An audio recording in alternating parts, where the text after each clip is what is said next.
Here we are in the brand spanking new Hyundai Santa Cruz. Not a pickup truck. Hyundai calls this a sport adventure vehicle. Cool.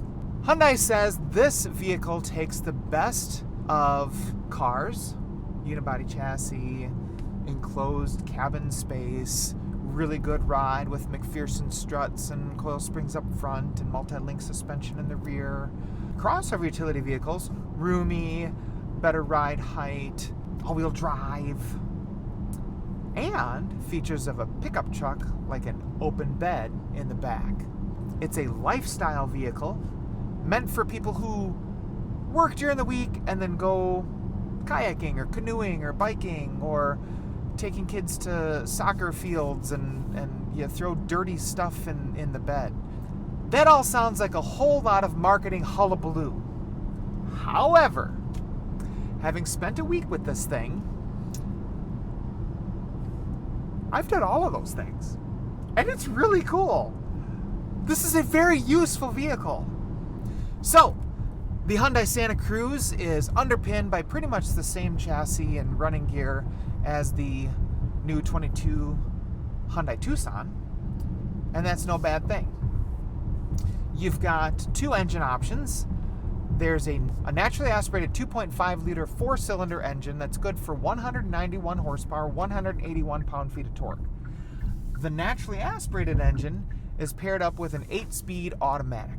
Then there's a turbocharged version of the same engine, still 2.5 liters, 4 cylinders with a turbo slapped on, and that engine has 281 horsepower and 311 pound-feet of torque.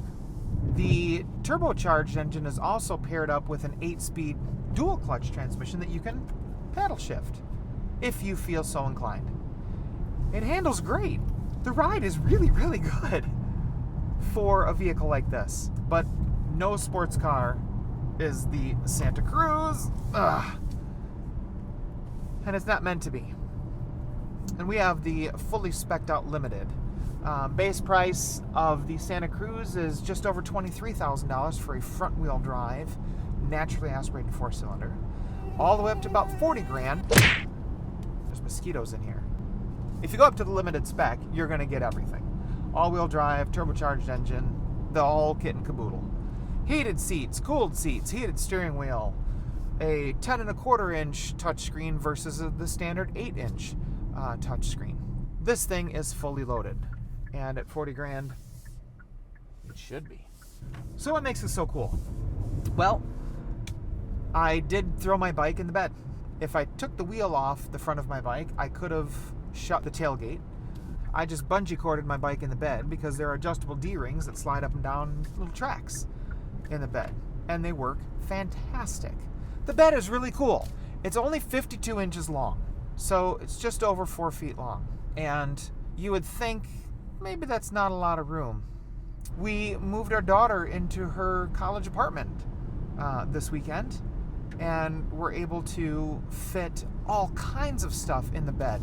Something else that's really cool about this bed is Hyundai has created the first OEM lockable tonneau cover.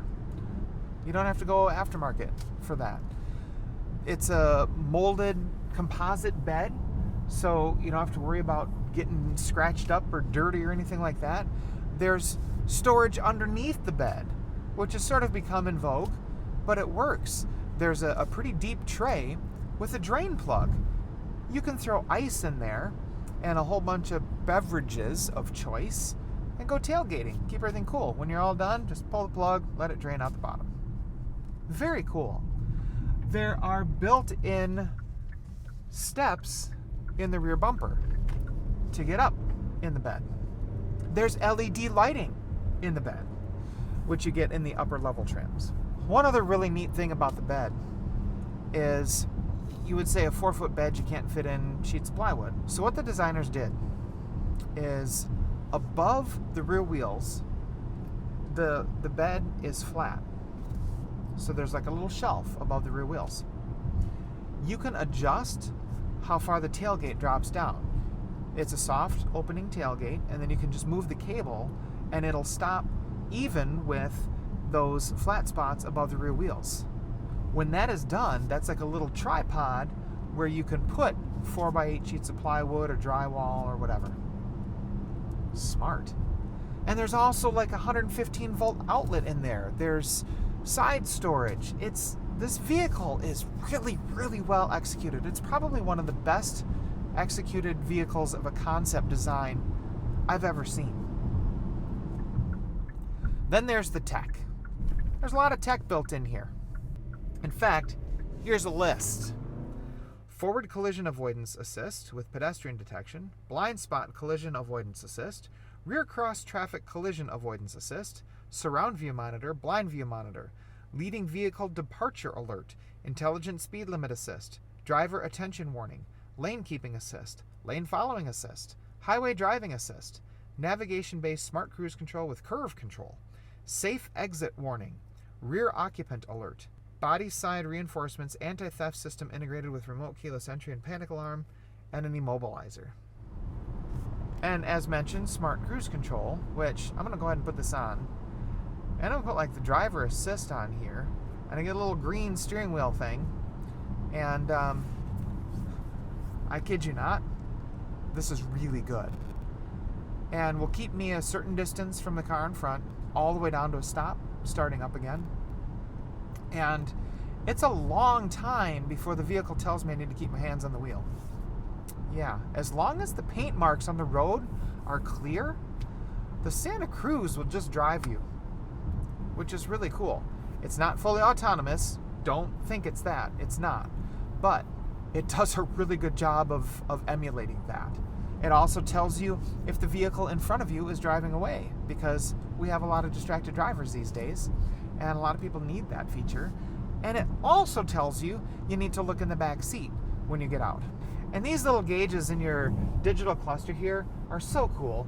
It's got the same blinker feature where you put your left turn signal on and the speedometer changes to a camera looking out the back so you can see in your blind spot. You put the right turn signal on, the tachometer changes into the same thing.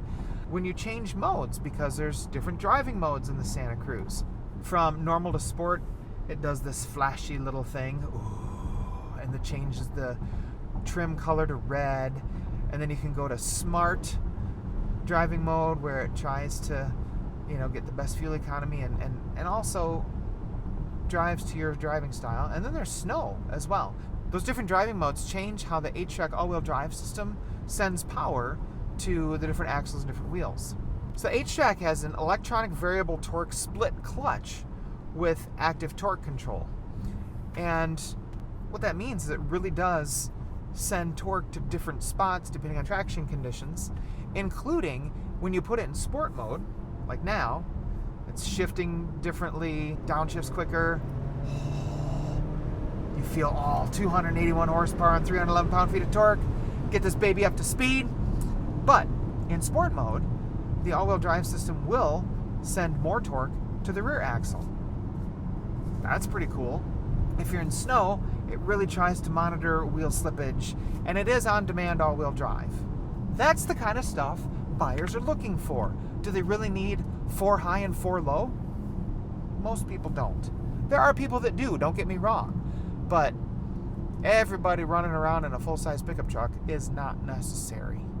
Other fun tech features are wireless charging, wireless Apple CarPlay, and wireless Android Auto.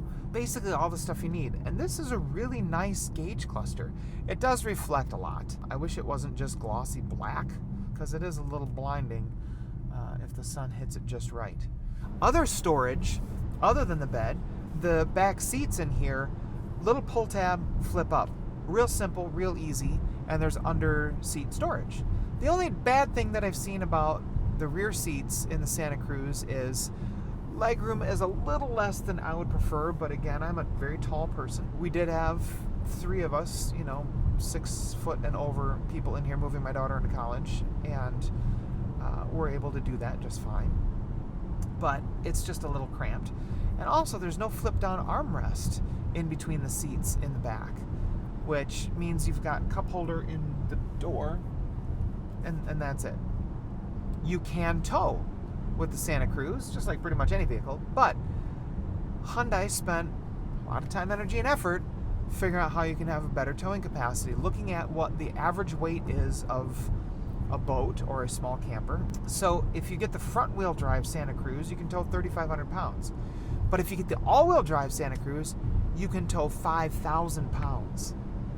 That's actually awesome. Well done, Hyundai. In fact, the Hyundai Santa Cruz is one of the first vehicles I've driven in the past probably 5 years, maybe longer, that I don't want to give back. I don't know if it's a jaded journalist thing or what, but there are so many different vehicles that we drive that I get excited about initially and then think about, well, long term, would I really like this? No. I would buy this vehicle.